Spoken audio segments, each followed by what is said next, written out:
Hey, what's going on? What's up, KG? Hey man, what's up? What's going on? What's going on? Not much. Just starting off, you and I. I think FOMO's going to jump on here. He's out of town right now, but he had mentioned he wanted to jump on. But I wanted to say what's up to everybody.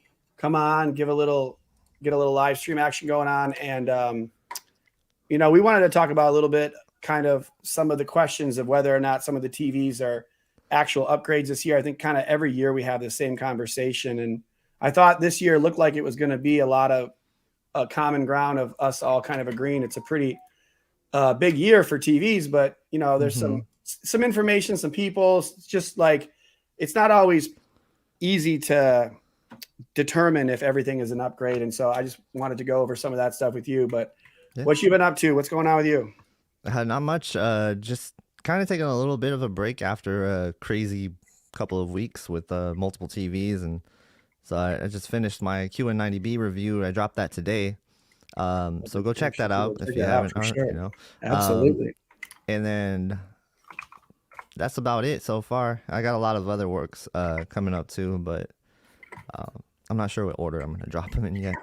Dude, that's what happens, man. It gets crazy. Like, yeah. It kind of flies by. Like the whole, like just every week, I'm like, bang, bang, bang. You putting out videos, and I know you do comparisons too, which comparison videos sometimes take a lot of effort. So, yeah. So I'll keep it classy. He's in the comments. He said he's going to be busy.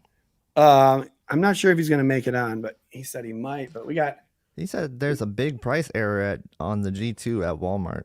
Wait, is that a good thing or a bad thing? Let's see what that's all about. I'm gonna look it up right now. Yeah, check it out. We're going to talk about, I think one of the TVs that I think we talked offline on was about the QN90B and whether or not that's an upgrade over the QN90A. And I think like collectively, we feel like it is, but I had kind of this impression, like when I watched it, that I didn't think the contrast was going to be as good, but I still felt like it was an upgrade overall. And, so then I think recently didn't ratings.com come out and kind of give it a bit of a downgrade score? Or, I haven't looked at it specifically, but did it rank overall in like mixed use as a lower number than last year? Or was it just kind of the comments that was said?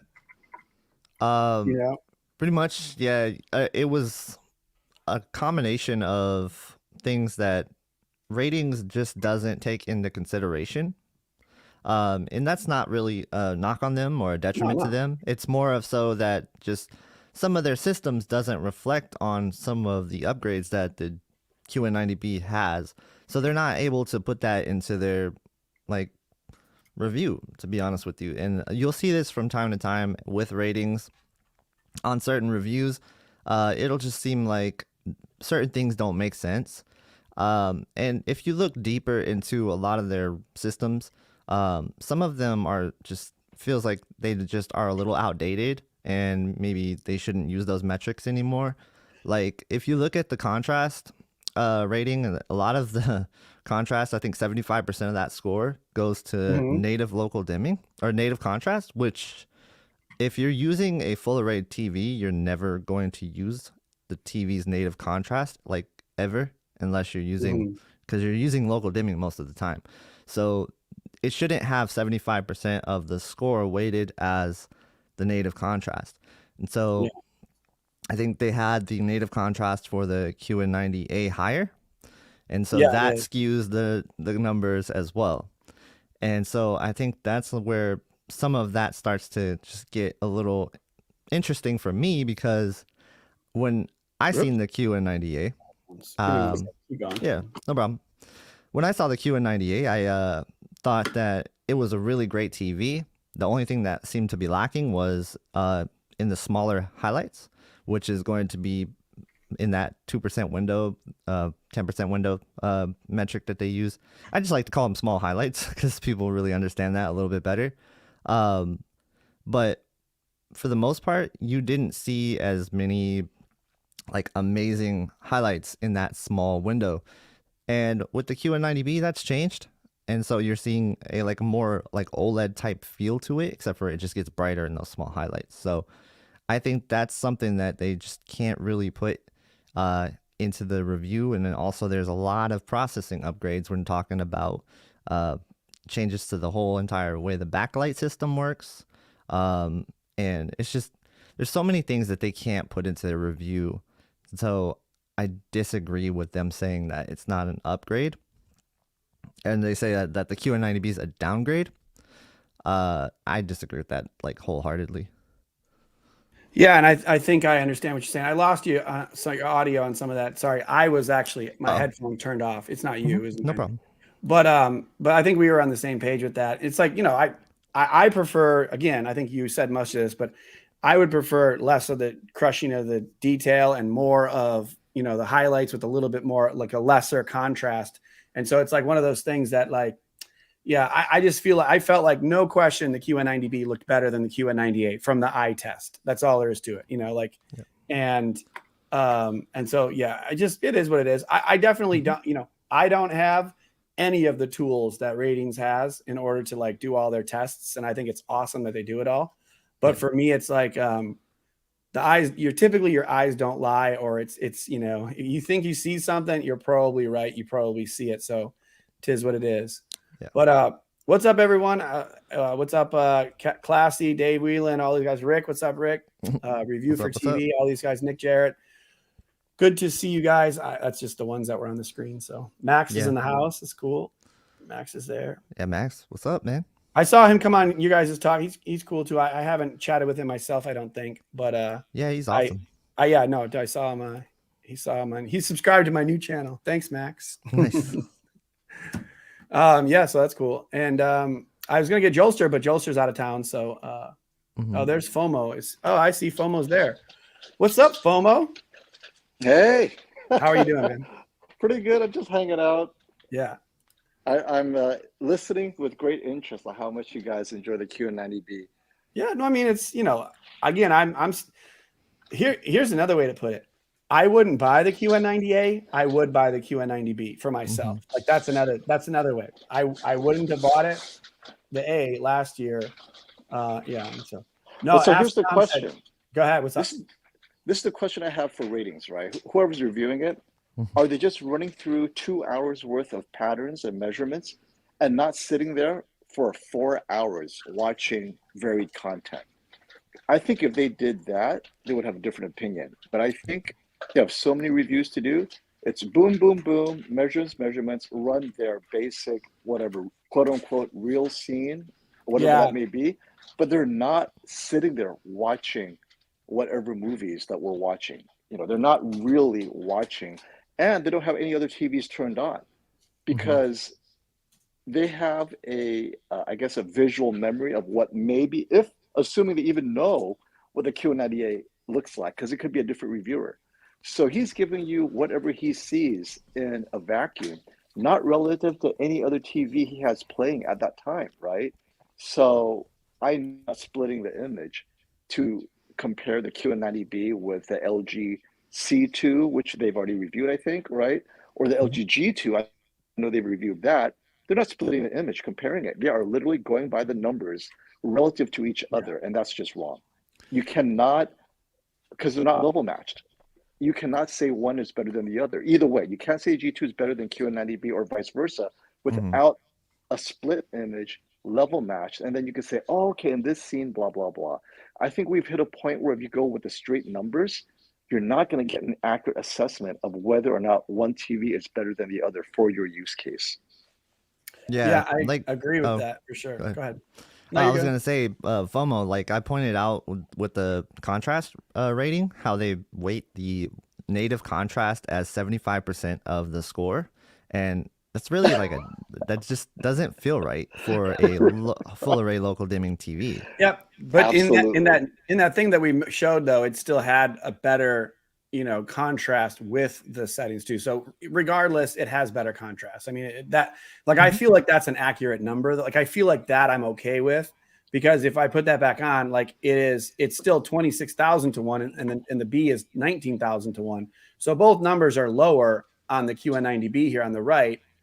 So it's slightly lower, but that's only one thing. And I think that's still at 8.5 versus an 8.4. That's fair. That's fine. Oh yeah. No, I'm not talking about that. I'm just saying, like, in general that Yeah. it probably The shouldn't weight. be weighted that way, because Yeah. it shows a disadvantage against OLED TVs then when you're talking about comparing them with their rating system. Yeah, and I know that they have this, mixed use here. So both of them are in the top, second to top tier for this, but 21% movies, 18% TV shows, sports, HDR gaming. They got a lot of this, weighted in certain ways. And they actually offer advice. They say, make comments if you want us to change things and give feedback.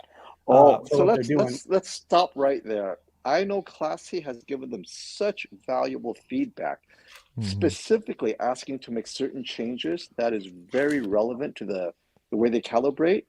All year last year, nothing. So I don't know Really? about this making suggestion Well, thing. I didn't. I Classy's just given said up. it in general. Yeah, I just said it because I Yeah, remember we yeah. talked to No, Alex and he yeah. had said that, but I don't know if it's Yeah, true. they told Classy the same thing. They're like, "Oh, Classy, these are great suggestions." That was a year ago, and Classy's like, "I've just given up. I've told them exactly what they're missing, exactly what should be done, and they agreed." And I think our conclusion is to re-weight everything is just too much work. They're making so much off of the views they get, and they're thinking, okay, to put in the effort to change it will do nothing. It won't bring us any more views or any more revenues, so why do it at all, right? Yeah, I feel like they just need more like hands-on specialists and maybe people that will spend a little more time with it content-wise, just because there's a lot of things they can't quantify in those ratings. Like I mentioned, the processing upgrades, a lot of that stuff this year is big to the QN90B, and they can't really put that into words, and they can't put that into their rating system. Yeah, and that's the thing. Like if you change the rates, let's say you change stuff, then you have to go back and like kind of implement that new system to the older TVs. And then is it fair or unfair to do that? Like where now you're changing scores on old TVs? Because I think they actually did. I think they last year or the year before they changed it and scores bumped up a little for their new setup. But it's one of those things where have they reached their max of like what they can offer? Like, is there better tests? I think for like a real scene brightness, they could do probably better than just having like a big white, like, square that's like 10 or 15% of the window being white going by while other stuff's going on. Because if you're talking about like an OLED versus QLED for brightness, like I think it should have, you maybe should have a dark and a bright scene so you can see like how, I don't know how you quantify a dark scene, but like, it just really discounts the individual pixel level control sometimes of those real scene brightnesses versus like just a really bright QLED. Like, I don't know, what does that offer you for a benefit, in a real world situation? Yeah, I feel like ratings is good and it's great for that to exist, but people just need to be aware that it shouldn't be the end all be all final word, because it's not like that. And a lot of people look at it like that. And it's really just numbers at the end of the day, and it's not people that are actually giving their hands-on experience with the TV. It's not, like a journalist review. And even some of those, they don't spend a ton of time with the reviews. So that's why I say watch everybody if you can, rather than just rely on one source. Because a lot of us, and I'm not trying to like toot our own horn or anything, but a lot of us spend way too much time with these TVs. So like yeah. I said, what's up, Classy? Are you on there? Yeah, I'm still working, but I have to interrupt the show. Can you share that screenshot of the G2 prices at Walmart? Because you can get the 83-inch for like $5,200. Wait, where is it? Oh, Walmart.com. Oh, gotcha. Yeah, I sent you the screenshot on Twitter message. 83-inch. That's sold what, out, dude. Classy? Which all the G2 prices at Walmart are priced wrong. So, they may cancel orders, they may put them through. Who knows? Yeah, they do that all the time. Yeah. Well, the problem is that is like they don't even. It's like isn't it like a third party thing? Like they don't even. Well, you got to search LG G2 OLED because of the old G2 phone. LG. It says it's $5,235. There we go. So what does it say? Yeah, 5,200 for an 83-inch. Yeah, they're supposed to be 65. Yeah, I was gonna say that's like $1,200 off. Yeah, you get it. Oh wow, so that's legit. Well, 55 for is it legit? $17.99. I mean, Maybe. should I pull with the trigger on one and get it shipped and see? Yeah, you can always return it, right? Yeah, it's like two weeks to get here though. But yeah, that's crazy. So when did someone reach out to you and like let you know that or what? Someone posted on AVS. But yeah, all the sizes have been on sale today out there, I guess, and some of them sold out already. And they may pop in and out. Yeah, that's a deal. It's a deal. I'm not. It's probably going to be changed. I wouldn't bet on them shipping, honestly. I don't know, man. It's one of those things where it's Walmart. They probably don't even know what they're doing. Well, that's the thing. It's probably, but who's? Let me go back to it. Who's the shipper? So Walmart. It says it's LG. Does it say on here like who's shipping it? Because this is kind of like now like an Amazon website. This is Walmart. Like, no, but I think don't they just kind of do third party stuff like Amazon? Yeah, but it's shipped and sold by Walmart.com. Is it? Okay. Yeah. So then I just screwed it up. Yeah, I just think it's worth a try for anyone interested in those. Yeah, just give it a shot if you're gonna buy this TV anyway. Maybe I'll do it on. Maybe I'll just do it. I mean, I want to get the G2 eventually. I know. Did anyone else mention if they're getting that TV or not? Mine comes tomorrow. Okay, I didn't know if you mentioned it. I was hinting at that, but I didn't want to say it. Yeah. That was my sly way of asking you if you get it. That's interesting. Have we had any feedback on the G2 as well? Like with regards to any people having issues with that being better than the G1? I think FOMO and, I'm sure you've seen a lot of it. Are people pretty sure it's a good upgrade? I mean, if you're buying it, it probably is, right? Well, so the problem is I saw the C2 against the G2 head to head. And honestly, I unfortunately did not have the right content to push the G2 above the C2, but on just most stuff, they're identical. Now, if you have Mad Max, the stuff that we talked about, the G2 will have higher APL, or if you have HDR gaming.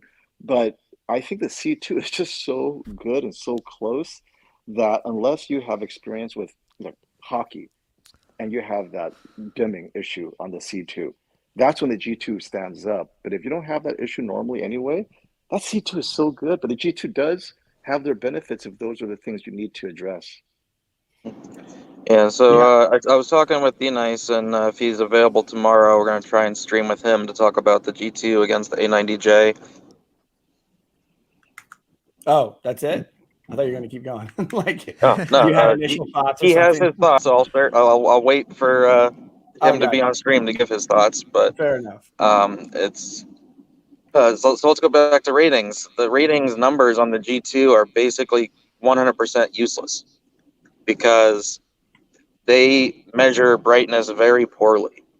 Pretty much what they do is they just throw a pattern on screen and they just keep measuring until the heat builds up and the number gets as high as possible. And then they keep measuring until it runs out of energy and drops, which could take 5 minutes.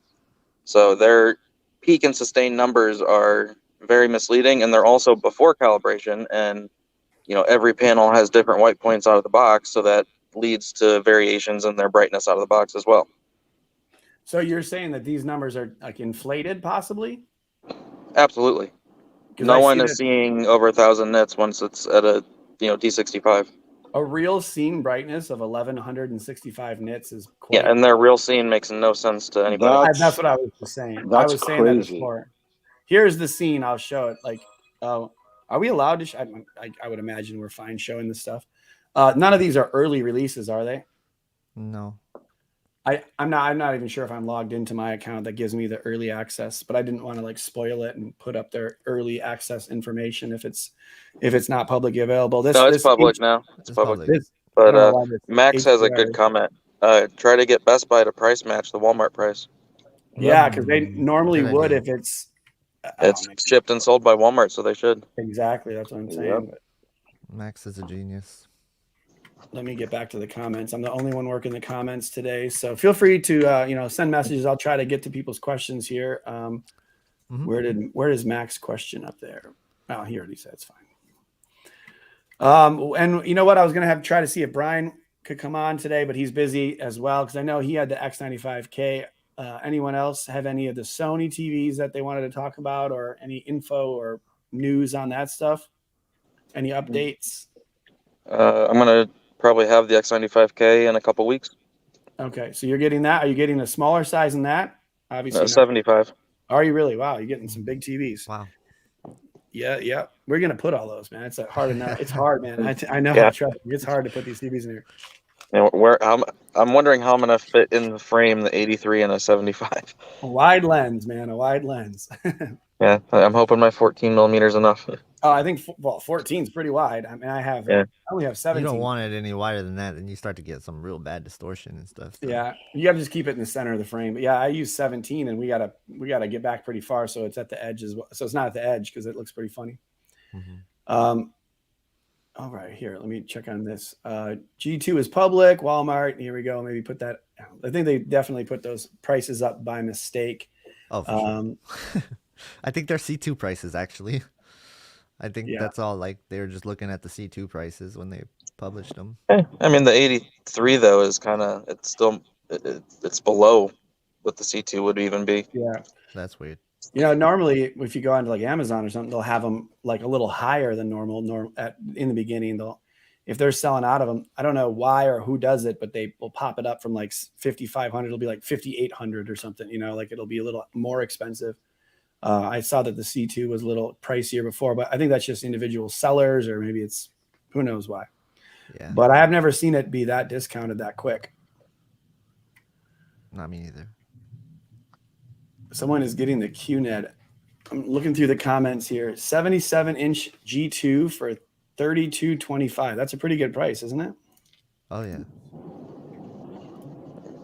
Foam, are you still driving? Oh no, I'm just kind of laying down in my hotel talking to you guys. Nice. Nice. How is the visit going? Good? Oh yeah, spent like the last 18 hours unpacking and helping my son leave his dorm. They kicked him out today, so they kicked him out for real, or he's moving to yeah, it's kind of the deadline to get out, so they have to have it all clean and ready for them to do an inspection. Gotcha.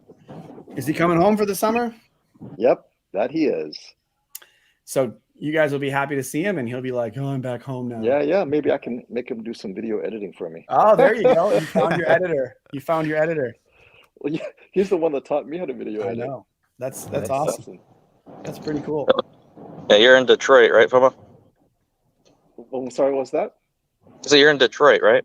Yes, I am right now. Okay. Yeah, only a few hours from me. You can come by and see the 83 G2. You know, I felt bad last night. Tempted, man. I accidentally I clicked on refresh password, and it sent FOMO the password to the password remote thing, and I was like, oh man, I think he's in the East Coast. I think it's like midnight there when I sent it to him, so I felt bad. Yeah, I was up, so I saw it and sent it over to you. Yeah, I didn't want to keep asking because I was like, man, maybe he just like sent it to me. But remember to give me the new password so I can get in. I didn't finish it, so I'll do it later because I didn't want to keep messing with you. So I was like, I'm gonna let it go. I didn't need it. I walked downstairs to my office and just looked it up. I didn't need to have it on my laptop anyways. I was just being lazy. I know it. Me too. That's funny. How far is Detroit from you, Classy? 2.5 hours, I think, something like that. So you're up by Cleveland, the Cleveland area? Yeah, just a little south of Cleveland. Ooh, this is a good comment right here. I got my 83-inch A90J today. Enjoying the Yankees game on it right now. Let's go. 12 in a row, man. Or is it 13? Bob, let me know. I think they've won either 12 or 13 in a row, or they're going for it. Man. I know we got a lot of diehard Yankee fans. I'm just kidding. Wait, this is kind of off topic, but aren't you a Denver Bronco fan, KG? Yeah, I am. How are you feeling about getting Russell Wilson as your quarterback? Oh, dude, I'm excited. I'm pretty awesome. Yeah, I'm beyond excited. I can't wait. I cannot wait. Oh, wait, we got an answer to the question. No, Best Buy will not match the price if out of stock. Oh, that's right. They don't even have it in stock yet, do they? Oh, okay. It depends on your area. Some areas they're in stock and some they're not. Let's see if I have it in my area. Oh, I think he means if it's in stock in Best Buy. Okay. Oh, yeah, because Best Buy, that's the issue. Is some of the regions they're in stock and some they're not. Yeah, I have not seen it come in stock at all in California. Like they're slacking on the West Coast. I don't know what's going on. And you can't get anything shipped from LG either. Like I can't get anything from LG. Like they won't ship to California. I don't know if just never or if it's just here. Wow. Weird. So they're falling behind Samsung in the direct buying platform because Samsung is a great retailer for their They own are. products. Yeah, they really are. Because I had no problems dealing with Samsung.com. Like they were smooth. Yeah, I had a buddy order the QN90A on it, and he's I should tell him now that the QN90A ranked higher than the QN90B because he was looking at it. He's like, oh man, I can't remember what he was complaining about. Oh, he didn't know it didn't have Dolby Vision. And I was like, yeah, it doesn't have Dolby Vision, dude. He's like, well, should I get the Sony? I'm like, bro, you just bought a $4,000 TV. Just enjoy it, man. Yeah. You don't need to take it back. I'm like, you can get the 98-inch if you want. It's 25 grand. And he's like, I'll pass. Wow. So not going to happen. Yeah. Last day for the $2,300 deal at Costco. Is there anything close to as good as that deal? What do you guys think? I guess Walmart.com, you can buy these TVs for cheap. Yeah, that's a pretty good deal. No, nothing. That's a really good deal. Close to that, yeah. I think everyone's been recommending that people buy that if they like it. I mean, yeah, absolutely. Classy, you didn't like the AVL on that, right? Was that one of the question or issues that you had said you'd noticed when gaming? For the 77. Oh, is he gone? He's gone. Okay, he dipped. I think you guys have talked about that before. There. Oh yeah. Lost you, bro. Did you hang up or did you try to? I don't know. You're talking about Classy? Yeah, Classy. He's back on, but I don't know if he knows it or whatever. No big deal. Not in stock in North Carolina either. I just looked.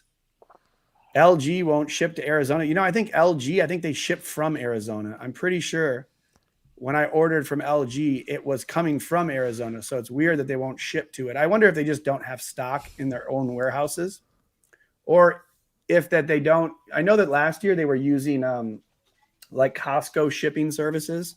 So I'm not really sure, maybe it's just because they're not in Costco's yet. I don't know. Mm-hmm. Could be any of those. Normally that's something that FOMO tells me about.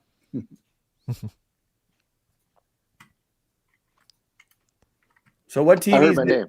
What was that? I just said that normally you're the one that tells me stuff about like why someone wouldn't be shipping something or just you're the news guy. You got news. Oh yeah. Or it depends. Classy depends from the AVS, the AVS websites. I don't hit those up. They're definitely some good information, but I feel like I can't follow the threads all the time on AVS. It's so much information. Geez. They're like, and sometimes it's also misinformation too. So you also have to wait like a few hours to have all the information. Well, like last year, I remember, like I don't know D Nice, and I'm not putting it on him at all. I just remember he had started like a owner's thread for the A90J before anyone even had it, and that thing had like thousands of comments before it was even out, and then it just kept on going and kept on going. So Classy says his reception is spotty. No worries, dude. No worries. Appreciate you guys coming on. Definitely ask questions. I'm going to try to get to these questions, but let me know if you guys have anything to talk about too. KG, what TVs did you just finish up on? You said you're kind of taking a little break. Oh yeah, so I just got rid of the QN90B and the LG C2. I still have the S95B here. Those were the three TVs I was really comparing. I had the QN85B before that, so I was just kind of taking a little break. I got some more S95B stuff coming up, and I'm gonna show some people how to like make your QN90B look a little bit closer to what the S95B's colors look like, so you can kind of juice them a little bit, because the colors for the S95B they're a little juiced, and some people might actually like that effect. So I tried to kind of give that feeling to the QN90B, because there is one downside to the QN90B in game mode is there seems to be some sort of color bug or like desaturation in colors, and so I found a way to like boost that up and make it look similar to the S95B. So that's something I'm working on right now. That's funny. Here's a comment from Bat Tech. Thoughts on Vincent Tio's G2 review? Or was it the S95B question mark? LOL. Is that kind of a shot there? Is that because? No. I think, okay, so this is my opinion. I think Vincent really likes the S95B. If you watch his video, he is trying every way to give the G2 a shot at looking good, but he does not badmouth the S95B at all. Now, if there was anything that the G2 was better, he will touch upon it, but there's not much, if you notice, right? I mean, he's trying to cut every slice possible to make the G2 look as good as possible. I bet you when the S95B review comes out, only two drawbacks, obviously, is, you can't get it fully accurate, calibrated here and there. But everything else, from brightness to specular highlights to color volume, it's going to be like a whole new standard. And he has to put the S95B review after the G2.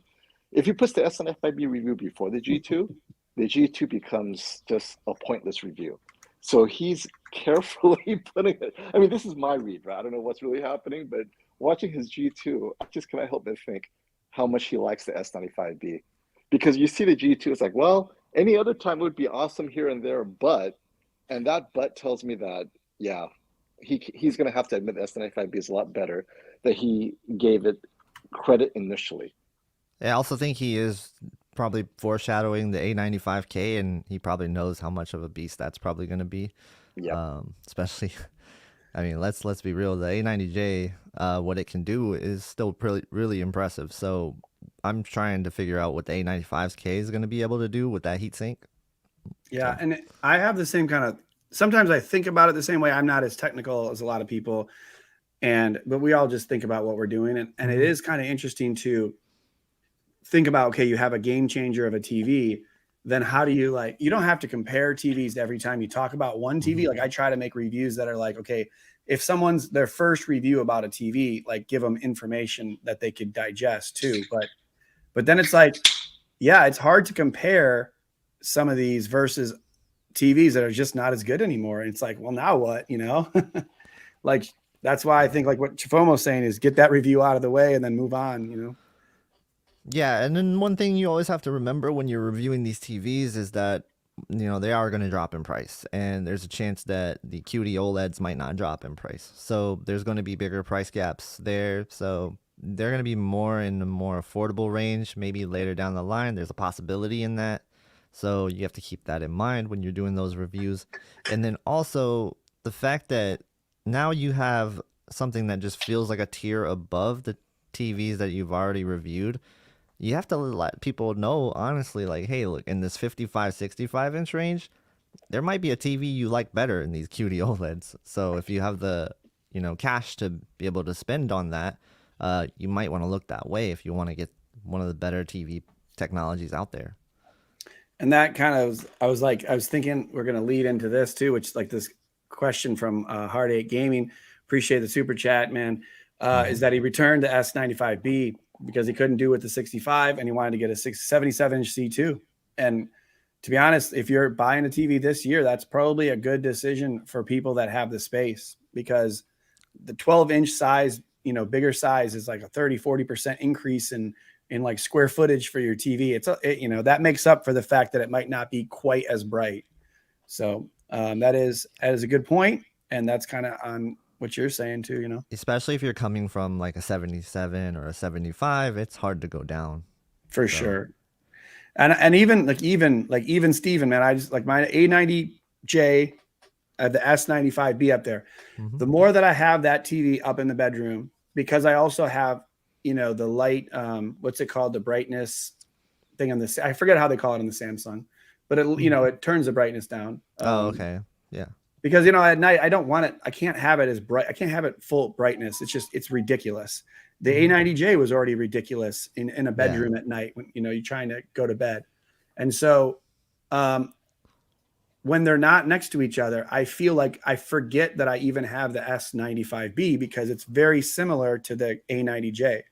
Yes, it's brighter, but I don't know. I forget that because it's like dimming and I'm but it's like more or less, it's a very similar TV as far as it's 65-inch, same size, probably not. It's not worth it for someone to go from a pretty decent OLED to like the same size QD-OLED, you're not going to notice much of a difference.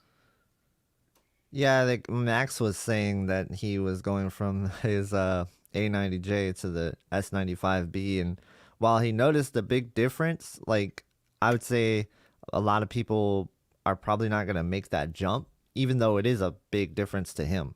And I think a lot of people will probably see a big difference in it as well. Just because it is still a WRGB OLED, they have their limitations. And you can see that when they're side by side. Like I saw that when I had them up for gaming.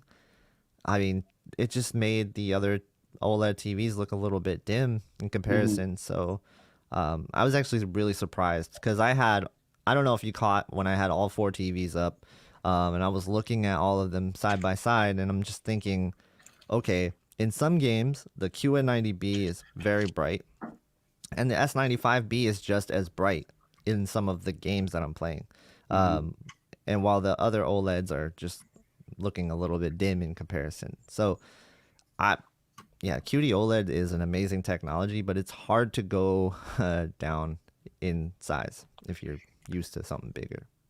Yeah, and Classy here saying people think that he's saying it's not as good now, the S95B, but he just the size and the bugs is why he couldn't keep it. Still considering the A95K as well. I understand all that too, and I don't really I'm not having any bugs. The only thing that I had as an issue, I guess there's 2 little things that I have as an issue, and I'm going to put them in reviews. One of them is that when I turn my eARC onto the Sony soundbar, and then I go to my headphones and then back to the Sony soundbar, it goes from like TV to HDMI 1 on the soundbar. So I don't know if that's a TV issue or if that's a soundbar issue, but basically I have to get up every day and I have to click on, I have to or get the remote and scroll back to eARC. It should automatically pop on the TV. It shouldn't be on HDMI 1, Right. Yeah, there's some handshake issues for sure. Correct. And then the other thing is when I have my headphones on, it's Sony headphones with Samsung TVs have always been just an absolute mess. I've had multiple Samsungs and multiple Sony headphones. They never work. This year it works, but occasionally it just cuts out for a second and comes back, and it's kind of annoying. If it does it every couple minutes, that's frustrating as well. But besides that, I found the TV to be refreshing. I had a Samsung 5 years ago. I haven't had one in my bedroom for a while. I'm getting used to the remote again. I really like it. And, more or less, I'm enjoying the experience, and it's definitely brighter. Like I said, I have it dimmed. Most of the TV we watch in the bedroom at night is dimmed anyway, so I'm not seeing a big difference because I'm, handicapping it on purpose, For sure. So Vincent also has issues with, wait, what? Not being monotone? Oh, I don't know. I think that's more of just a comment. I just threw it up there for a second. Yeah, I think he was just chatting with somebody or something. Nope, no, I'm just talking to Salad Master. He had a great suggestion for the new Tizen. If you go into the accessibility and you move the setting to 0.5 responsiveness, it appears to be much smoother, because let's have issues with the Tizen where you can't control how quickly everything moves around. It doesn't feel like it's properly responsive. He said that fixes his Tizen issue on the S95B, so I'm going to try that out. Wait, you're just talking about it just being kind of like a slow menu? Yeah, the menu doesn't feel as smooth as on the QN90A for me. And he says go into the accessibility setting, and it appears to help with the remote to Tizen responsiveness. Yeah, I know. I think I know what you're talking about, because I'm sitting there like over like the Netflix, and I press like over twice to get to like YouTube TV, and it's not going. Is that what you mean? Like it's not like moving quickly? And then suddenly it moves 5 over. Right? Like, wait, what the hell? Correct. Yeah, I had a little bit of issues with that, and I just sometimes when you turn on a TV, like Samsung's kind of always like that, where you turn it on, you got to wait like 10 seconds for Wi-Fi to kick in. It takes a while for it. So if you click on an app right away, it says no internet. It just kind of waits and waits. Yeah. I mean, all TVs are kind of like that. But I've always known that with the Samsungs. But similar thing, I just kind of like waiting for things to happen. So that'll be interesting. I'll try that myself too. Yeah, good suggestion, Salad Master. Was that a comment that I could have put up? I didn't see it. Yeah, put it up. It's under salad. 345. 345. Oh yeah, 435. I don't know. One of those. But this is why I love our viewers in chat, man. They tried everything. I never even thought to look in general settings and the accessibility, right? It's like, oh yeah, that's an idea. So that allows you to press like over twice within a half second or something, that allow instead of like a slower delay. You play with it, right? It slows the response time of your button presses, is what he says. Interesting. So I guess it doesn't blow up their cache there, because I'm sure they're taking in all your presses and trying to figure out what the hell you're trying to do. That's I'll give that a shot. Thanks for the suggestion. KG, you got a comment for you. You had said IPS QN85B looks as good as a 90B straight on. Do you think the IPS QD-99 can look as good in contrast from straight on? Had it in 2021. Love the 8K upscale. I don't know. I think that, so let me clarify what I said. So the QN85B straight on with the QN90B, it looks fairly similar. The QN90B will obviously get brighter. That's going to be the big difference. But I think in the real scene impact is about the same. Like what you're seeing most of the time, most scenes are going to look about the same, but you're still going to get better highlights regardless on the QN90B. That's just what you're going to get. As far as the QNED99, I didn't see one of those. You've seen one of those. And then you also seen last year's 85B. And you I think you were saying that the 85B looked more impressive than the QNED99 did in terms of like blooming and stuff. I mean, I couldn't keep the QNED99, the QN85A. I could have been okay with that TV because one, I think it was less expensive, but I also felt like it just didn't like they're both IPS panels though, right? So they're similar in how off-angle blooming looked bad, but I almost thought that the QNED99 looked worse. And I don't know if it's just something that I have an issue with the LCD panels from LG, but I just there's a lot of like dirty screen and there's just blooming and it's just like IPS, all these things. For me, it was initially, I think for a 65-inch, $3,000. Yeah. I was just like, no way, dude. What yeah. Was it how was it head on, like when you were straight on with the TV? How did it look? I felt like straight on I saw more issues with the QNED than I did the QN85BA. So like the Samsung to me is like what you had said. I thought, and I think it's definite, when I looked at those two TVs head on, I had the QN90A and the QN85A. The QN85A looked brighter straight on. It looked brighter. It had a more uniform screen. But when you went off angle, there was a significant difference where the QN90A was better off angle. And then the anti-reflective properties and stuff were better. But I was like, listen, the QN85A isn't as sexy. Like, no, you know, everyone wants the top TV, but straight on. And like, I think Jolster said the same thing. He thought it looked great from straight on. So it's just one of those things. I mean, most people need multiple viewing angles when they're watching it with family and such. So it's hard to recommend the QN85A. Now the QN85B I haven't seen. So you said again, it's got similar features, similar issues. Oh yeah. So yeah, it's very similar. Honestly, the only big difference is the highlights and the peak brightness that it can get to overall. Because I do think like contrast and color wise, it's slightly better than the QN90B. You know, but the fact that the QN90B gets brighter, I think that's probably going to be a bigger selling point for a lot of people. Me personally, I like the QN90B better because of that reason, because you can get just to really ridiculous brightness levels with some of those highlights. So I didn't enjoy the QNED99. I didn't even really get a chance to look at 8K upscaling because the downside of that already frustrated me too much. I didn't even make a review on it. I just didn't like the TV. So we did like a live stream where I complained about it for like an hour, but anyways, so sorry. I appreciate the, the super chat and feel free to ask any other questions about it. But I don't even know if I would get that TV to review, to be honest. I don't know. Is anyone else thinking about getting that TV to review? Which one? The QNED99. Oh, whatever would be this year. Yeah. I can't. I'm only going to pick one 8K this year. It's going to be the QN900A. Or I'm the not B? going to do the QN99. I mean, sorry, the Q900B.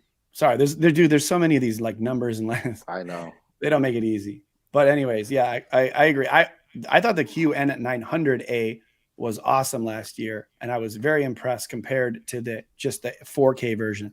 So on Fire Leo, I would definitely consider the Samsung, and maybe you're going to say like, no, I don't want it because it doesn't have Dolby Vision, but I would absolutely take an 8K Samsung over an 8K QNED. There's no question. Yeah. And King Choice, what's up? How is the ABL on the S95B when gaming? ABL is the only thing stopping me from throwing that TV in my shopping bag. I haven't gamed. What do you guys know ABL on the QD-OLED? So I I tested ABL myself and ASBL, and Classy tested it as well on his stream live, and it works very similar to how LG does it. So they have the controls where they can do the logo dimming reduction and stuff in the actual settings menu, and then when you have it completely off, there is no ASBL dimming. So for gaming, now there's a thing where there's some ASBL dimming in some movies if like the scene goes very long and it's very dark. Some people have been complaining about that, but I haven't experienced that myself yet. But as far as gaming goes, it's pretty good. And then as far as the regular ABL, the automatic brightness limiter, like that's not quite as bad as the other OLED TVs. And I think you'll barely run into it with the ways a lot of these games are graded, but it does happen if you compare it to a QN90B, like side by side, you'll see it from time to time. But it's a lot more relaxed, the actual ABL, which the automatic brightness limiter is when there's a sudden bright scene and it just dims down like right away. So you see that a lot less on the S95B, and I think it's relaxed. I don't think ABL is an issue for that S95B personally. What about you, FOMO? I was just responding to a chat. Okay, since I don't game on hard bright HDR, the logo dimming issue hasn't really been an issue for me. But for movies and stuff, I've never had the dimming be an issue, and I don't watch enough hockey or bright sports in standard mode, because sports should be in standard mode, right? So since I only test it when asked specifically, so ABL for most people isn't an issue, but for you guys, definitely. So I hope that helps you out. I don't know. I don't really ever notice any of that stuff. I don't know if it's just that I'm too easygoing or that I'm not perceptive enough, but man, I'm like too busy. Like either if I'm watching or playing games, I'm just like in the action and I don't really notice that, but maybe it's just something that you guys are more experienced with. But well, I'm sure you've seen it. So it's like when there's a high APL scene, when there's a high average picture level scene, it's the screen just dims. Yeah, no, I mean I've seen it, but I'm just saying I don't notice it. Like it doesn't seem to bother me. Is what I mean. Like I've never like when I was watching, like for example, get out of my Red Bull, Caesar. What's up, man? Dude, he's in here. The dog's in here 40 minutes early, thinking it's dinner time, looking at me like I owe him something. Crazy dog. Anyways, no, I had the A90J, A80J, and like sometimes one would be brighter than the other, but it just like I felt like they were both doing it. Didn't really notice one doing it more than the other. But again, that just comes with time, looking at TVs and doing those tests like you guys do. It's good work. And I just meant like it doesn't bother me. It doesn't seem to bother me like it may other people. Oh yeah, there's a lot of questions, man. Keep it classy is excited to get his TV tomorrow, man. I would be too. 83-inch TV. Yeah. Is he gonna install it on the wall or what? I want to see that. It's cool. I think he should be excited for an 83-inch TV. Yeah. And like it's a shame because like a lot of people like not necessarily saying anybody in particular, but there was a lot of comments on his stream yesterday and then even after his stream that was like, you know, kind of trying to say like he's flip-flopping because he's getting an A80 or because he's getting the LG G2. But it's not even that. He just wants an 83-inch TV. Like they don't make 83-inch QD-OLEDs, so I'm pretty sure he would have got that if they did. There's a lot of things. I mean, here's the thing. I'm not speaking on his behalf, but for me, I also get FOMO, man. Like we're all trying to get the best TVs, and we also have to think about reviewing them too. So like I have the 83-inch A90J and I love it. It's awesome. But now it's like, oh, well, what's next? Like, am I going to, eventually should I sell that? Now I'm going to get like a Hisense projector, like throw it out there. Like, it's like, there's a lot of, everyone's they're doing similar things, consumers, reviewers, we're all just trying to enjoy life as we're doing our work too, Yeah, this is like the biggest TV I've ever had in my life. The 77-inch A80J behind me. And like, wait, the red one? Yeah, the one with the red stuff? That's awesome. Yeah. What's next to it? That's the that's the S95B. I guess it's running a screensaver right now. Yeah. By the way, that screensaver is awesome on that. Yeah. It like blacks out with the little like lights. You can just see it. It just did it. I love that screensaver on the Samsung because Normally, like a lot of screensavers are still super bright, but I like that one being like that. It's just a really trippy little thing. I can see it in the background. It's cool. It's like their own version of the LG fireworks, and I still like the LG fireworks. I think that's one of the cooler. Oh yeah, for sure. screen. Like when I saw that the first time, I was like, oh man, look at all those self-lit pixels. Like this is the first time I've ever seen OLED. I was like, that's cool. I never found any image that looked like that in real content. I always thought the screensaver just looked so cool when I saw it. Hey, if you guys could do a real quick, hit the like button, it'd be awesome. A couple hundred people haven't, so just hit the like button real quick. Takes 1 second. Come back, get some questions answered. Obviously, love my 83-inch A90J, except noticing warm tint on one side when sitting 25 degrees off angle or so. Then it goes away about 45, distracting on B&W content. Still within return period. Is it worth exchanging panels? So the warm tint, is that the pink tint, I guess he's talking about? I mean, it must be. There's a little green, there's a little pink. I mean, I think people had said you can kind of get rid of some of the green tint, but not the pink tint.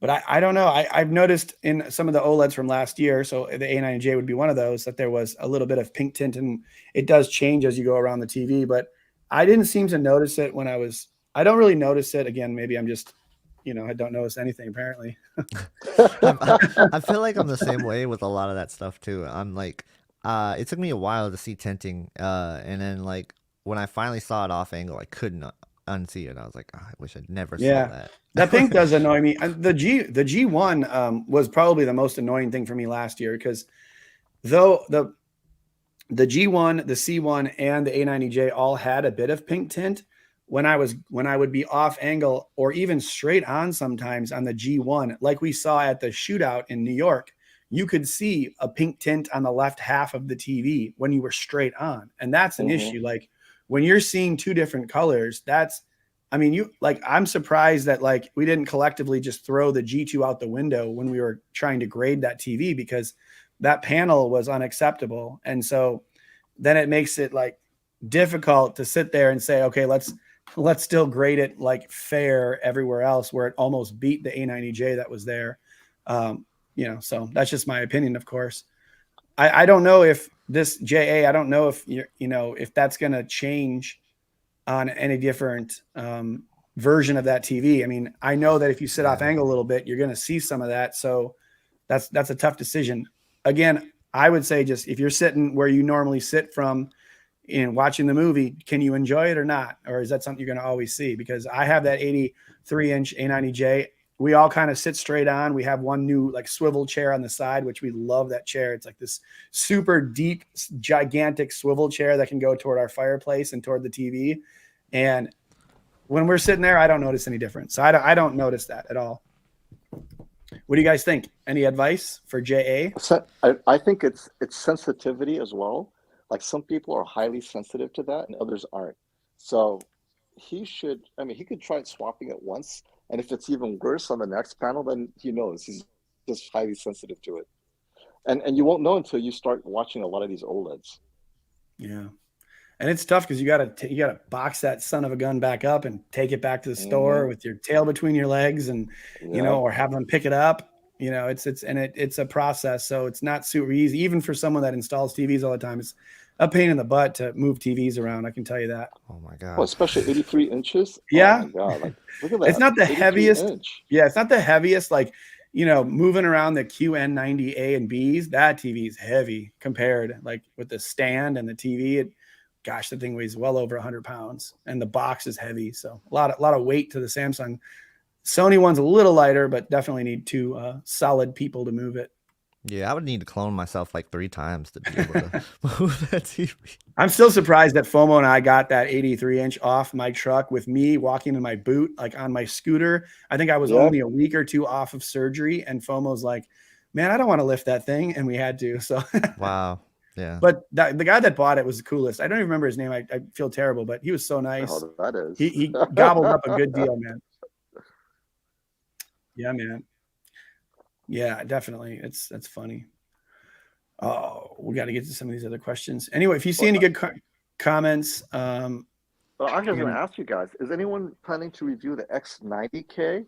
I'm hearing a lot of promising things about it. I mean, I'm not personally going to be reviewing it, but how about you guys? The Sony X90K. Down the line, I think it's going to be more of a down the line thing.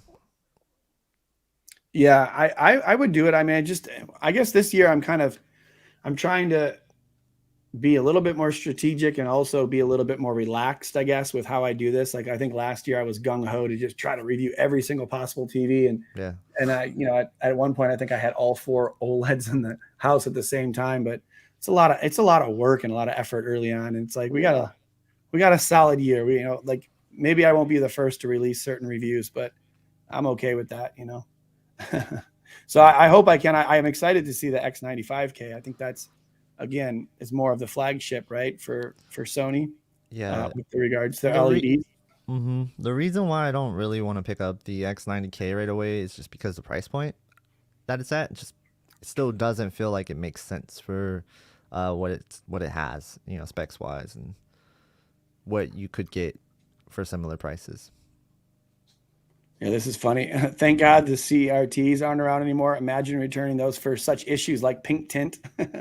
trying to return like a 250-pound 47-inch TV or something like that. Oh man, I don't know. A lot of people, I don't know. Everyone in here is probably a similar age group, or there's some younger people. But man, back in the day when I worked at like Circuit City, holy crap! Oh my gosh, Circuit City. I worked at man. Nice. I worked at Circuit City in 1999 when I was in college, man. Wow. And I'm an old dude, but those TVs were ridiculous. I would like have to pick up one of those TVs with the screen facing me and hold it underneath it, and that would be like 100 to 150-pound TVs, and they're not even that big either. They're like, 48-inch TV, and we're like lugging those around because they always, how it is. They make you move all the products from one side to another when like they change the different displays, and it's like, good God. Yeah, it's like a washing machine almost. Some of these, man, like some of these were big for sure. But and even before that, then it was like we had back in the day when I was a kid, we had like the console TVs that were made of wood. Yeah, so that's definitely dating myself a bit. But I was a kid then. I remember some of that, barely, but I do remember some of that. Yeah, watching my news and my Wheel of Fortune, which is crazy that Wheel of Fortune existed way back then. Yeah, I used to watch a lot of fishing for some reason, like in the middle of the night. Like, there was all like I was a night owl, like when I was a kid, and then there was always just like bass fishing on in the middle of the night, and I was always into it. I don't know why. That's funny. Here's a question, Jessica. I think I saw the question earlier. I didn't get a chance to respond to it, but I appreciate the super chat. Anyways, Jessica Robin, is the S95B a worthy upgrade from my old Q90T in a semi-bright room? How obvious is the color fringing? Keep up the great work. Thank you very much. Appreciate it. Absolutely. Yeah. Well, I was gonna you go ahead first. You go ahead. Okay. Yeah. So having the Q90T is still in my bedroom, and the S95B is right here. I can tell you, it is definitely going to be good enough for a semi-bright room. The only concern that I have is if you have any like direct light hitting it. Because if you have direct light hitting it, you will see some of the raised blacks. Like if you ever shine a light onto the TV, you'll see that in a dark scene you can get like a gray looking screen. But as long as you don't have direct light shining on it, you should be fine. As far as color fringing, I haven't seen it that much. I've only seen it like on text, like in a video game. But apparently you can see it like when a character is on like a bright background. I haven't seen it personally, so I don't notice it. But I'm sure it's there, but I don't think it's obvious, or else I'd probably notice it. Yeah, and I was gonna say the one thing that makes me hesitant to offer it as an upgrade. I mean, obviously, I think it's a better TV, but it's like the size. Are you going from like a 55-inch Q90T to a 65-inch S95B? Like that even be better? Because again, that TV's 3 years old, and I feel like in a bright scene, the Q90T is pretty awesome. Like it's still a good TV, probably better than 95% TVs out there. So. The S95B is now currently the best TV of its size, in my opinion. So are you just going 65 to 65? And if so, then, the overall brightness might be a little less, right? I mean, but like Yeah. the max peak brightness might be a little less, but yeah, that Q90T, the only problem is it only had like 96 dimming zones, right? And so Yeah, but like, so I do think that dimming zone thing was a little overblown because I love that TV. yeah, And I was like, man, the black levels and just the amount of like blooming that you don't really see too much blooming. It was honestly like a really good TV. And when I compared it to the QN90A, QN90A was only slightly better. But yeah. Yeah, so I think it's an upgrade. I don't know, color fringing. What are we, it's like That's on that? chromatic aberration. Yeah, it's the pentile structure where you have the super bright white against a super black right there, sharp background. It's easier to see on a square pattern, and there's very few content that shows it, but Classy did a good job showing it in his review with the Mandalorian, I think, right? He was showing it on that speeder scene. I haven't seen it personally, but I'll look at that one specifically. But it's rare to see it unless you have content like that, and some people don't notice it. Yeah. Sorry, I was Oh no, I was just agreeing. yeah. So that's good. It's good to see that kind of stuff. I haven't checked that. I gotta check out that review. I haven't been able to watch a lot of YouTube. We're so busy. I barely get any I time to bet. see other people's videos. I just I'm on here to learn too a lot of the time. So I like getting in here, and like we had talked about on the chats we're involved in too. Just like I learn stuff from you guys going back and forth in the Twitter chats that we have, and so I'm a fan as well. Here's a little question since it's right in front of me. Jake Gibson asks, 75-inch X90J or 65-inch A80J, squiggly face or something else? Oh, What do you guys think? depends on how far you sit. That's the only answer I could have for that. I don't know if there was a ton of people that like absolutely love the X90J. I mean, Okay, so the X90J, the problem is that by getting darker, because it wanted to get darker, but the problem over the X900H, it increased blooming. The X900H has slightly lifted blacks, which meant the blooming was less noticeable. So now you have to choose your poison. Deeper blacks, X90J nails it, but now you have more blooming problems. The A80J will have no blooming. It's like two completely different directions. yeah, If you need to go larger than X90J, but I can't stand the blooming, I'd go with a smaller TV because blooming for me is an issue. I watch a lot of HDR.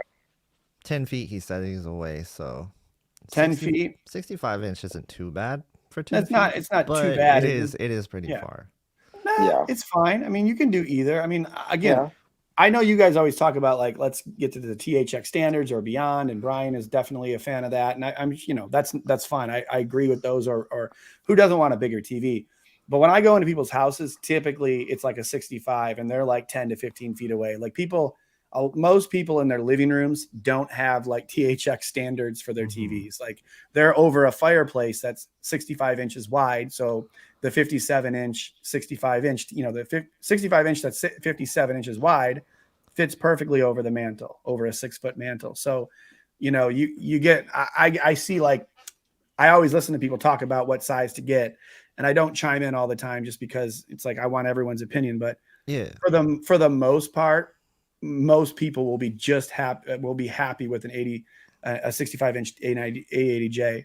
But of course, 75-inch X90J is not going to be as spectacular of a TV, but it's bigger and it's going to look cooler for sports, probably, like whatever. Yeah, so here's the thing with the size for me. I think like if you're sitting too far away from a really good TV, you're kind of like missing the whole point of having a really good TV. That is true. So I think that you just have to be sitting close enough to be able to see the details of a really good TV that you're buying.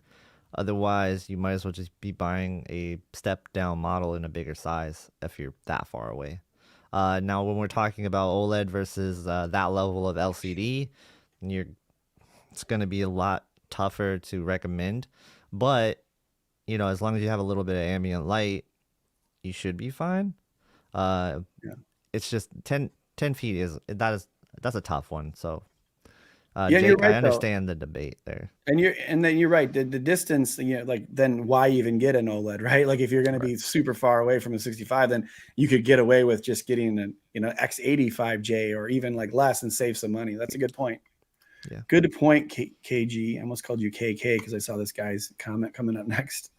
From what I've read, thanks for the super chat, KK. From what I've read, Dolby Vision has more content available, and movie directors are more so choosing Dolby Vision as opposed to HDR10 Plus. Your thoughts? I have some thoughts. I think my first thought is that things that are in Dolby Vision aren't they always just in your generic HDR as well? Mm-hmm. Yeah, I think that's a lot of people get that confused. Is that just because it's in Dolby Vision doesn't mean that it's also not in HDR10. There's always two versions of that for you to watch. So if your question is like choosing a Samsung or not based on that comment that you're saying, is that whatever you're watching that has Dolby Vision is always going to have a form of HDR for your Samsung. So you're still going to get it. And when you put those up next to each other, when I review two TVs like that and one is in Dolby Vision and one is not, and I'll like time them up and put them on the same, the same exact scene, and one's on Dolby Vision like a Sony and the Samsung isn't, I don't necessarily see a difference because a lot of times the Samsung will be brighter and more vibrant. And it's like, well, it's a crapshoot now, even if if someone's calibrating them, maybe they can choose a difference. What do you think, FOMO? So you bring up a really good point, Brandon. I can never do a Dolby Vision versus HDR10 for that exact reason. Sony Dolby Vision Dark is technically the most color accurate, but then they dim it way too much. And so now on the Sony, the Dolby Vision with color accuracy is too dim. You put in Dolby Vision Bright, now it's way too bright, and it makes the Samsung look dim, but that's not right either. The Sony should not be that bright. And here's the worst part. Few Dolby Vision content is graded as Dolby Vision. They just put a filter and call it Dolby Vision. The reality is it's not even properly dynamically graded in a way that takes advantage of Dolby Vision. So you're being sold a bill of goods, man. And class, I have this long discussion about that. There are some content they did a good job with Dolby Vision. And there's others, they just slap the Dolby Vision label and it's indistinguishable from HDR10, or worse, it's slightly dimmer. But it brought nothing to the table. So be careful about saying you love Dolby Vision. It's very movie specific and platform specific. A lot of streaming platforms don't do a good job of converting it to Dolby Vision either. They just slap a filter on and call it Dolby Vision. But are you really getting Dolby Vision? Whereas HDR10 is always graded as HDR10 because most people have HDR10. So the colorist has to get that right first and foremost. Then they go and do the Dolby Vision. But if they do the other way around, it doesn't make sense. You have to have HDR10 right because not every TV or most TVs may not even have Dolby Vision working properly, right?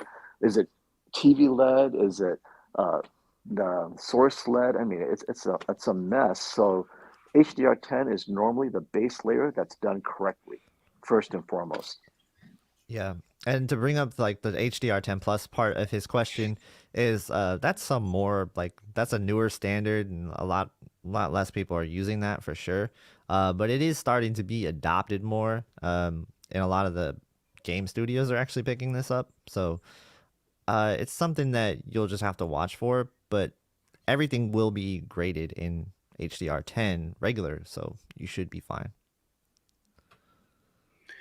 I'm going to jump to this comment. I don't have the X95K, but I haven't seen it. So what do you think of X95K? Is it overpriced? I can't decide between this and the C2, 77 versus 75. Assume that the X95 passes the tests.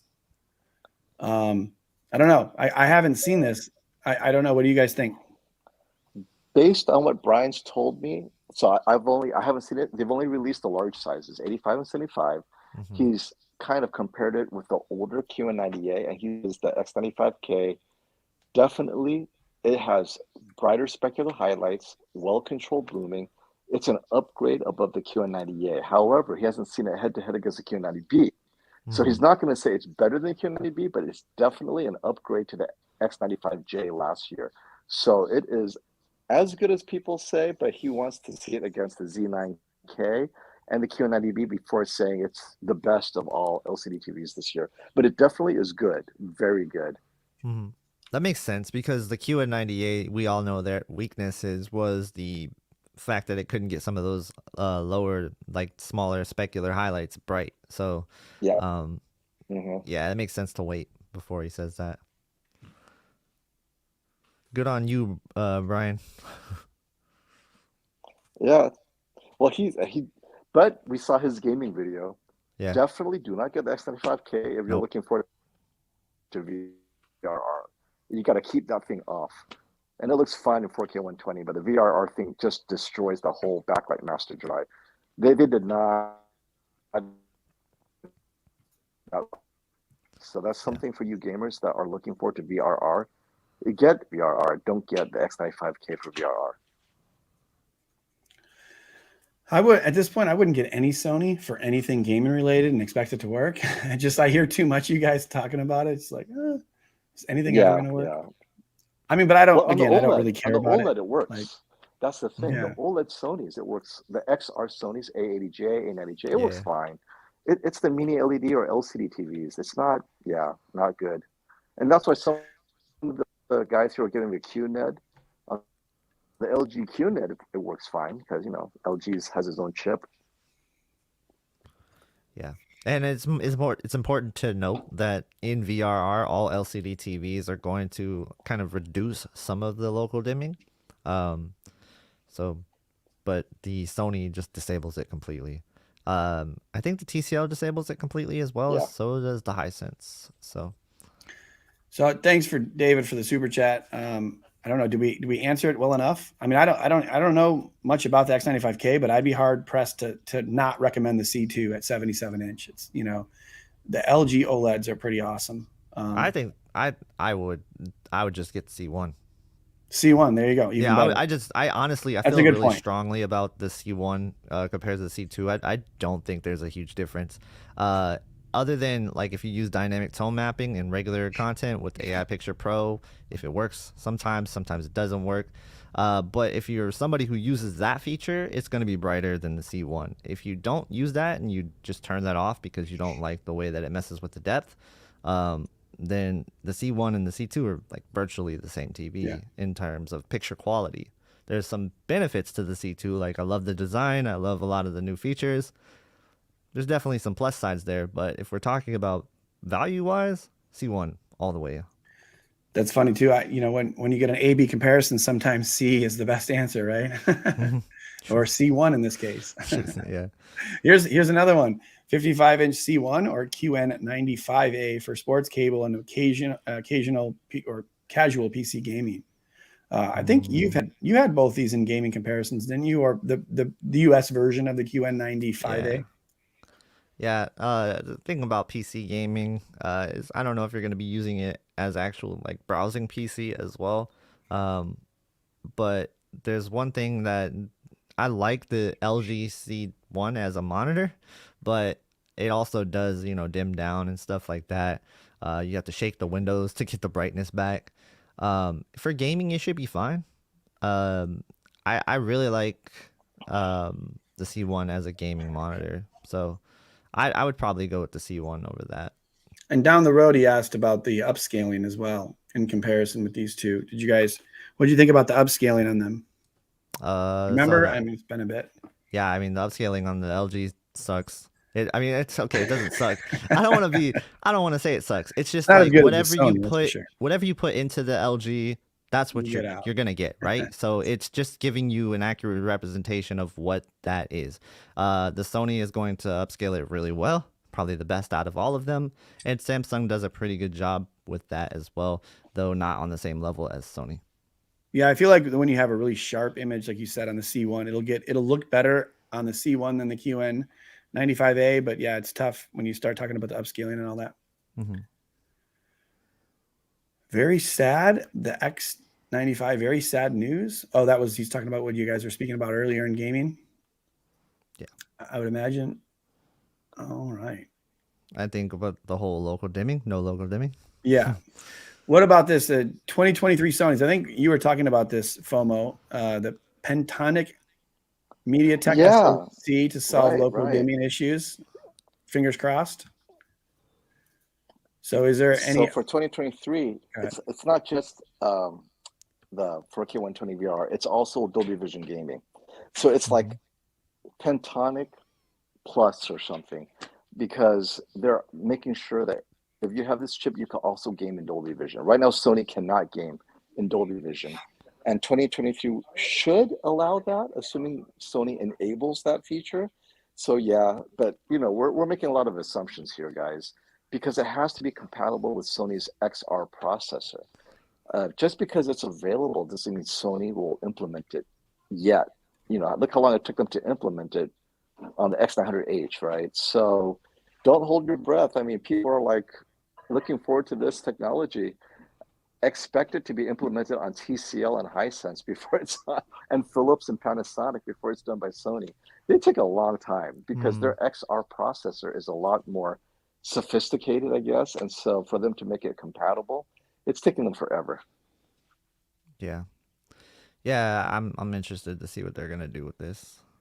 I'm gonna actually take this time while Brandon stepped away. I'm gonna take this time to moonwalk my comments back about what I was saying with the C1 versus the QN95A for that guy. Yeah, go for it. I want to hear because that. he said PC gaming, and I just remembered that there's not a lot of HDR games in PC gaming for a lot of people. So you're probably gonna play a lot more SDR games in that sense, and you can't really control the brightness or the peak brightness on the SDR for the C1. So the QN95A is probably going to be a better bet in that sense.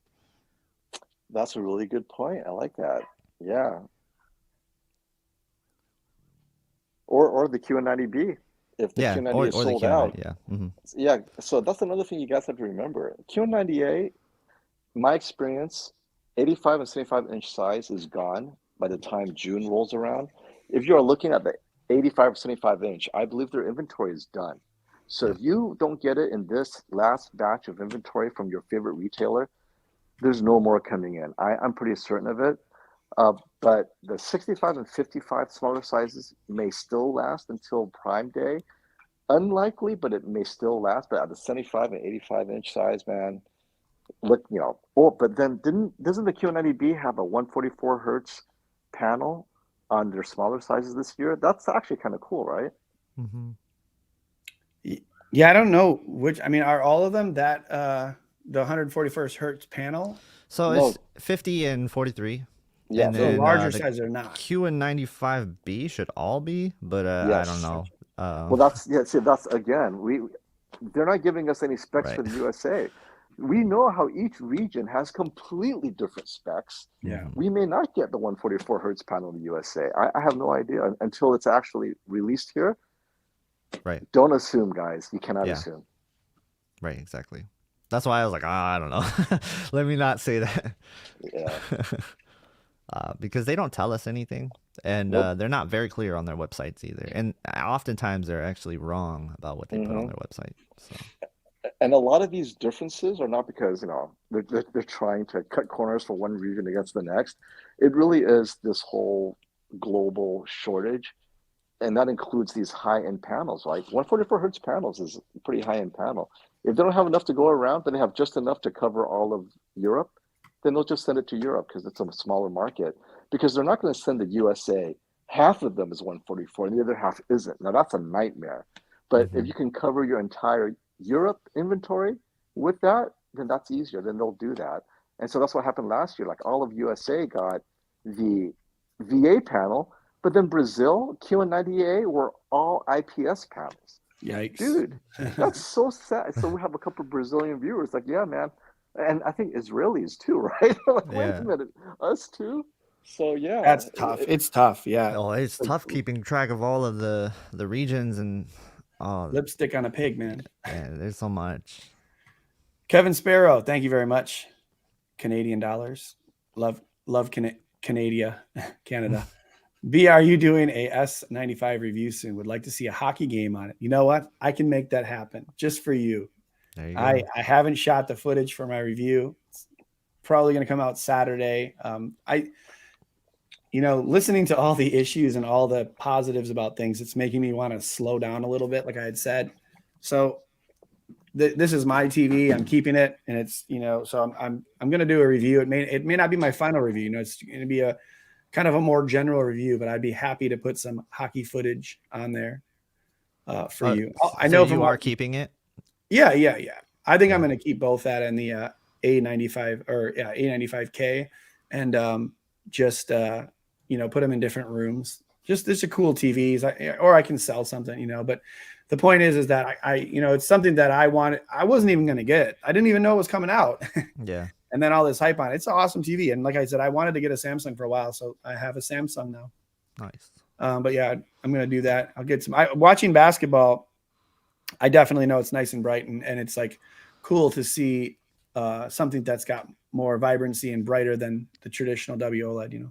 Oh man, I'm gonna be loving watching the Broncos on it because the orange just like pops. Oh, It yeah, pops colors. so It's hard. nice, yeah. I'm like, this is Denver Broncos orange. I've never seen that on any TV, and like TVs have kind of struggled to hit that orange for me, and I know what color it is because, you know, I wear the logo all the time.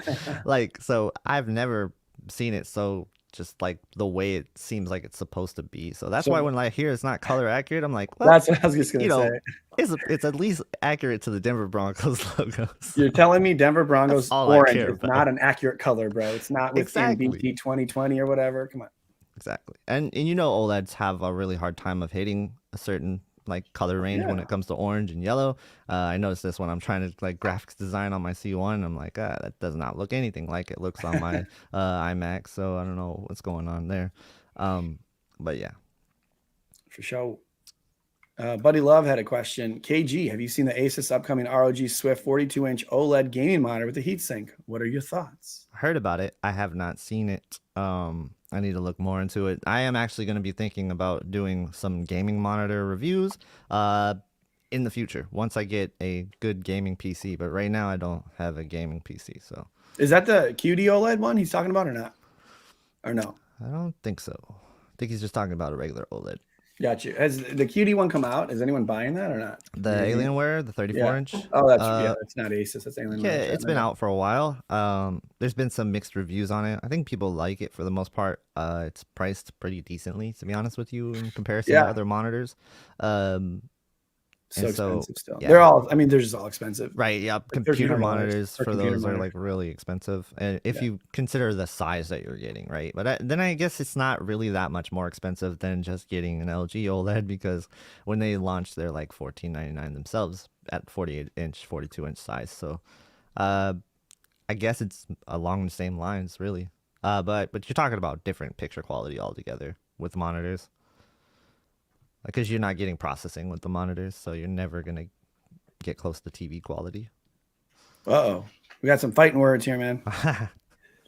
Hey, I like the Jets. I like what the Jets did their draft. I like that. Like they made some pretty good moves there. Yeah, that's crazy. I feel like the Eagles might have won the draft. I Oh, don't know. dude, the Eagles did really good.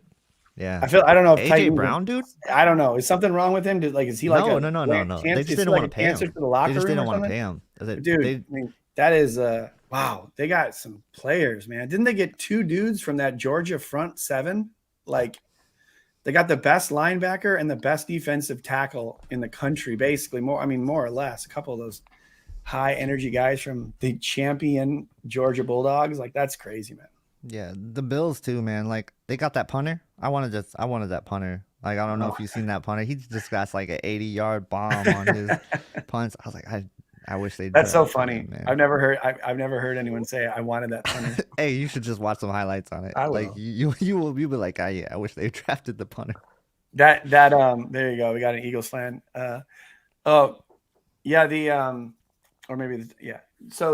the kicker, the guy that played for the Bengals, man, that dude could boot some punch, man. He had a good rookie season, man. Rookie of the year right there. Yeah, you guys got a good punter. I can't remember his name, but it starts with a B. It doesn't matter. We have no receivers. It's all over. We have Aaron Rodgers throwing to the back of his lineman. Hey, now. you guys got a receiver in the draft, though. Yeah, he was like a white dude in the 5th round or something. Come on.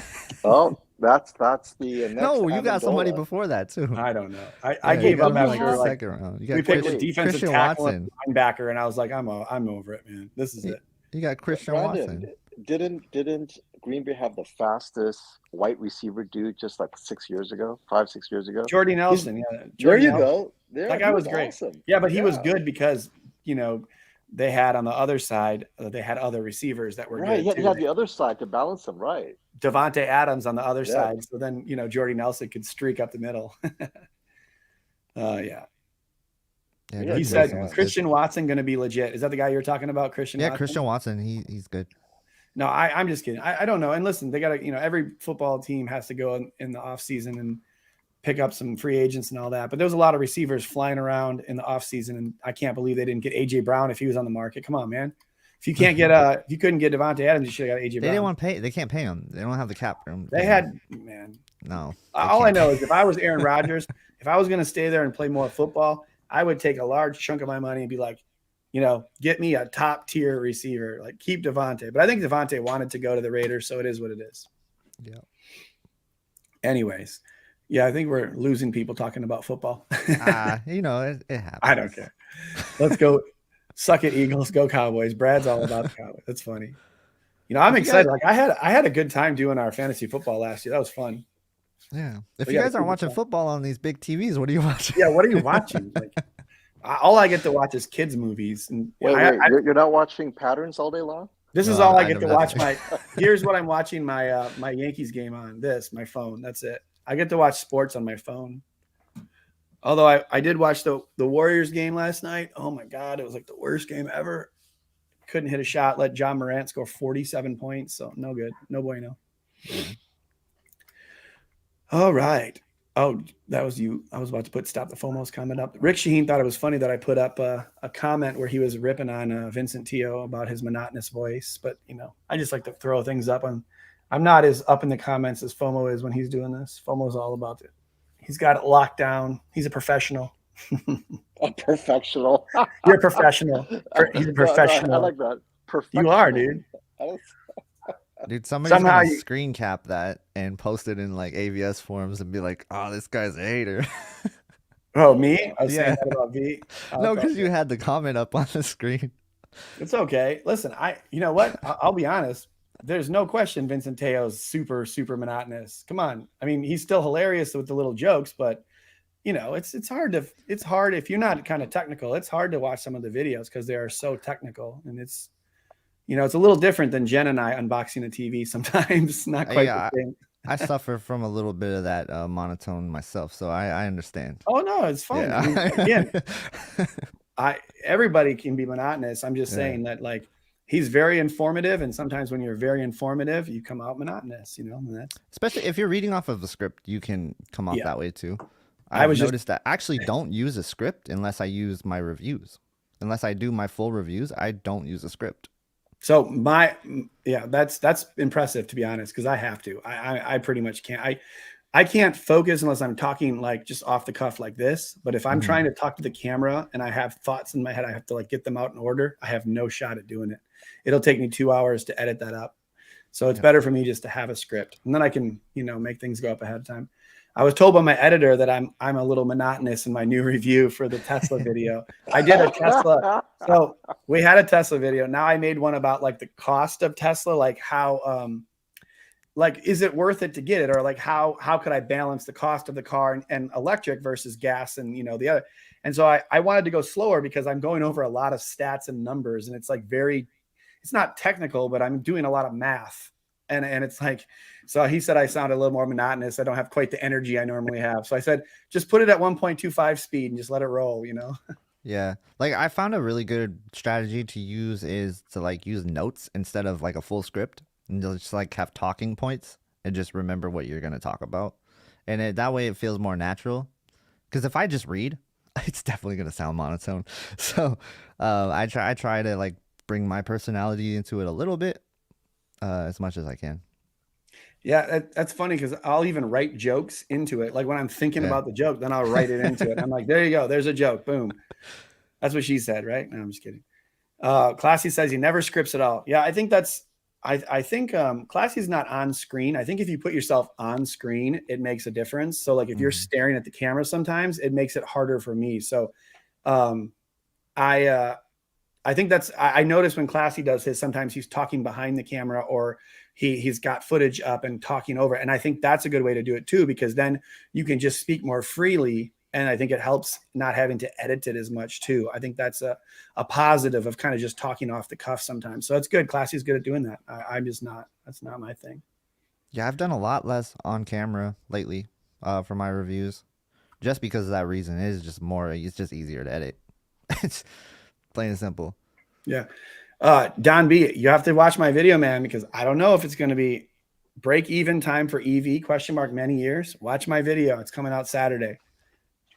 I'm saving money every month right now, so I don't want to ruin it. But if you look at mine and you check out the math and you do the math on what we had before and what we have now, dude, it's interesting. But not everybody drives as much as we do, and not everybody had a car payment that you're transferring and trading it in and all that. So there's a lot of things to it. FOMO, how are you feeling about the EVs? Do you like it?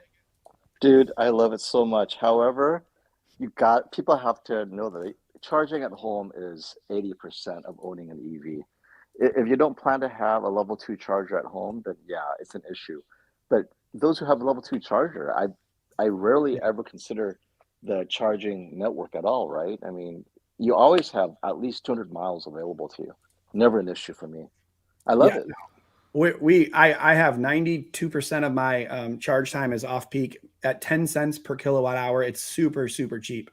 So like I'm paying like $3 to charge my car up each day, and I'm driving 150 miles. It's insane. So again, I'll have that video out on the the consumer, Be the Consumer channel. Past the consumer. Past the consumer to be. Past the consumer. That's your guys' next channel. Yeah.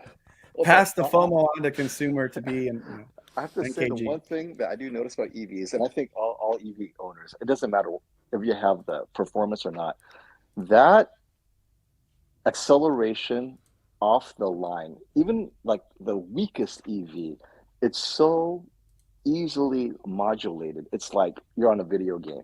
The first 0 to 30 is amazing. Doesn't matter if it's a Leaf or if it's a performance. That 0 to 30 is addicting, and I can't go back. I just love 0 to 30 on all the EVs. Since we're talking about it, I'll bring up the one thing that Jen and I thought about doing, and this is funny.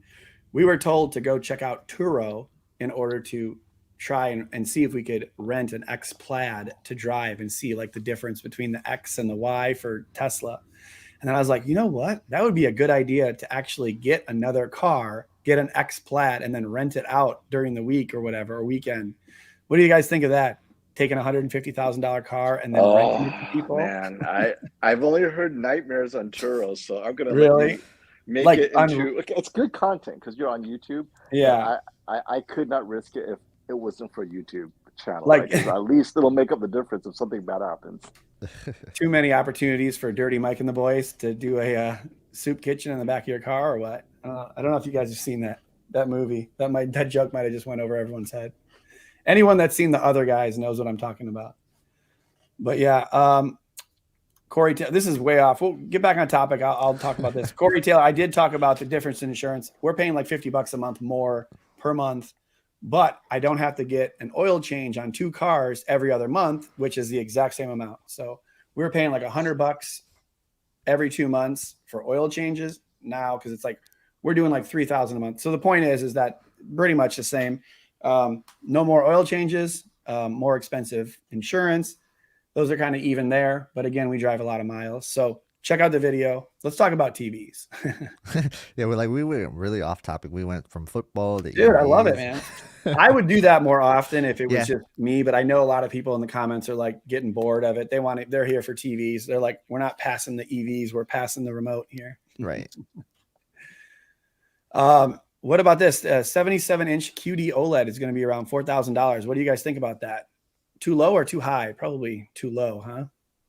It's pretty good. I mean, like, honestly, that's a good deal. What, FOMO, do you have any information on like the mother glass? Is it similar to like typical traditional OLEDs where they get the glass and they can cut it into certain sizes? Anything on that for the size of the TVs that'll come out next year, maybe? Yeah, so it's optimized. Technically, 77-inch is very optimal the way they cut it based on waste, but that was based on LG's development of OLED and their tooling. Samsung could do it differently, but the thing is, I haven't heard it go higher than 77 because 75 inches is less. So I don't see them going a 75-inch. I see them probably doing at least 77 to match LG for marketing purposes. But if they can get away with reducing waste at maybe 78, 79, or 80, that would be totally awesome. But I don't know if they could do that because it's all about optimizing the glass. However, they can cut it to make multiple sizes, they'll do it. And if they could do it at 78 inches, they will. 77, they will.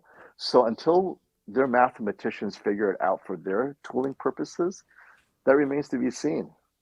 Mm-hmm. Yeah, I don't know what the price will be, but that would be an awesome price. 4,000. Yeah, no question. I mean, I think at this point, anything larger would be awesome because the 65 it's tough. I mean, like, you know, we were joking around that 65 was a tiny TV in our video. We were just laughing because we've been unboxing a lot of 85 and 83, but like, we really, you know, eventually they got to get bigger because 65s are the average size for people, like in general. But if you guys want us to see it and show it off and be like, oh, check out this awesome TV, like it's, you know, the larger the better. You know, I went from 65 to 77, and like I was like, oh, that's not a big deal. That's not a big jump. I thought it was like less of a jump than I like wanted.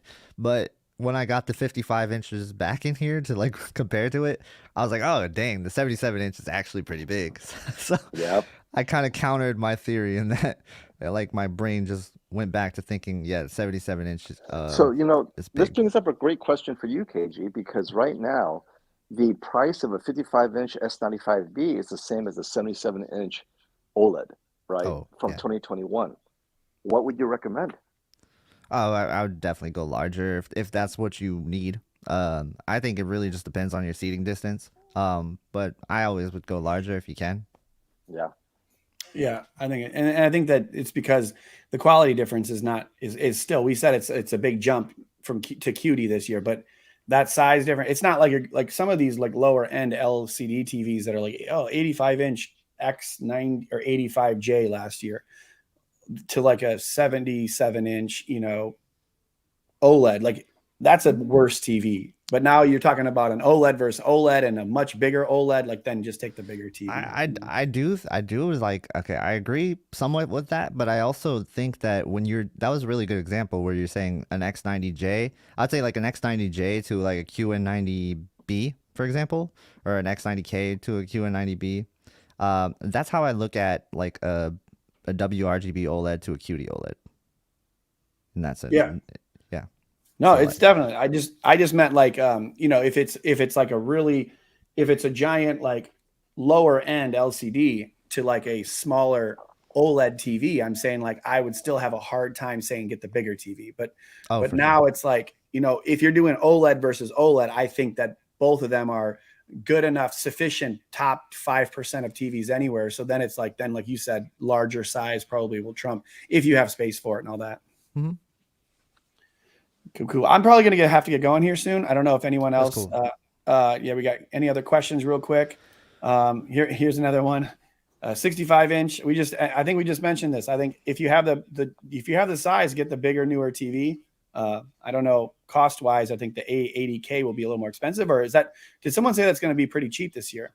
It was like 3,600 is what I saw. 3,700, something like that. And the A90J 65-inch is down in the under 3,000 now, isn't it? Or not? Is it right around? I think it was like 26, yeah, but like 2,700. I would honestly just get the 77 A80J because it's like there you go. You're gonna get a good panel with the A80J guaranteed, and I don't see too many improvements from the A80K from the A80J. Yeah. Classy says he thinks that the QD at 77-inch will be around 42 to 4,500 launch price.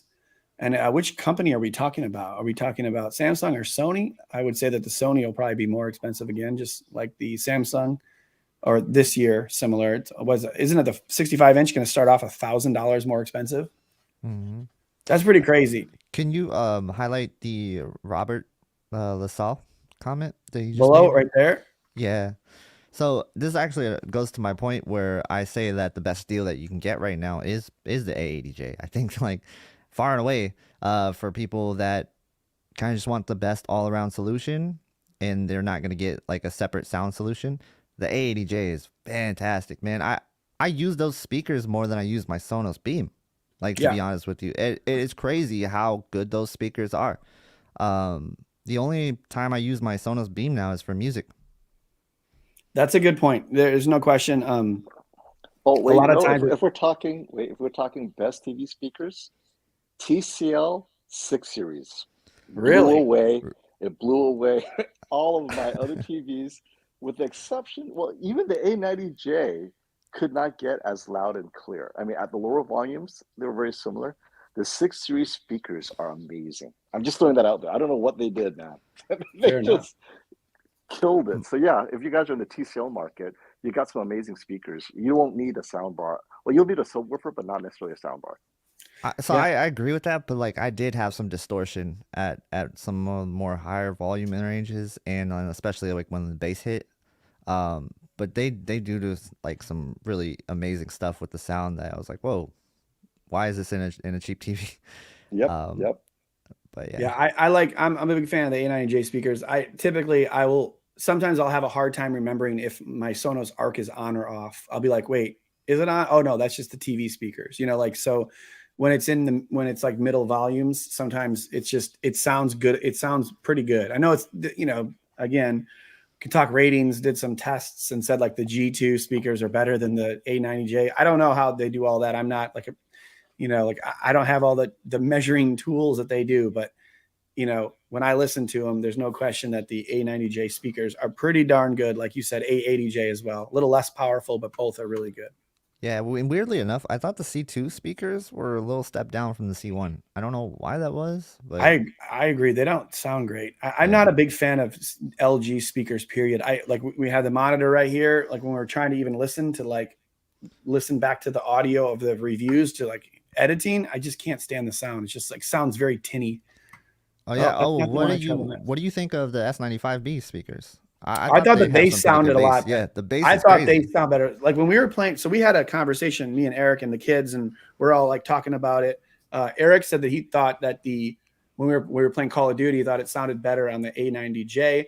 Mm-hmm. I thought it had a little more bass on the S95B. Like it sounded a little bit fuller. So I was like, it's not bad, and they're downward firing, so it's pretty awesome to have that kind of power coming out of a TV speakers like that. The bass was like I was like, whoa. Yeah, I was like, cool. I can't believe that just came from the TV. And I was watching the basketball game, and they both sounded good too. So definitely good as well. I just meant before that, or you were talking about the acoustic surface speakers. Yeah. So yeah, I definitely good. Cool. So yeah, I think it's time to wrap it up. Hope everyone enjoyed it. FOMO, I'm sure we'll be back here next weekend. I'm not sure you're gonna be around the weekend. FOMO, I will be here. I'll be back by Friday. Cool. So maybe we'll be around Saturday. I think you guys are you doing a live stream with Classiest tomorrow? Friday? Or you guys? So listen, we got them all lined up. Wait, Thursday, are you on Friday? KG, no. Nobody's on Friday, right? No. I'm doing a live stream with Robert Zone and Be Nice on Friday, I think. That's probably more during the day though, because they're East Coast. So I'll probably do mine at night. So I like the Friday night live streams, KG. I gotta try to catch one because I try to come home. Cool, they're fun. For sure. Try to hit me up. I don't know what time you do, Matt. So usually between 5 and 6. Yeah, that's the thing. Yeah, I'd have to do it later than that. I could probably do it later than that though. That's the thing. I can normally go super late. 8 or 9 o'clock. I get home from kids' sports, and so I'm sitting here finishing up editing and stuff, and I start playing music and all that. So it's like party time. I can make that happen. It's funny. All right, guys. Well, I appreciate you stepping in. I appreciate everyone for checking out the live stream and keep it classy. Be streaming tomorrow, and like the other guy said, FOMO on Friday, KG Friday afternoon, and then we'll probably maybe have one back on Saturday during the day at some point. So until then, you guys have a good night.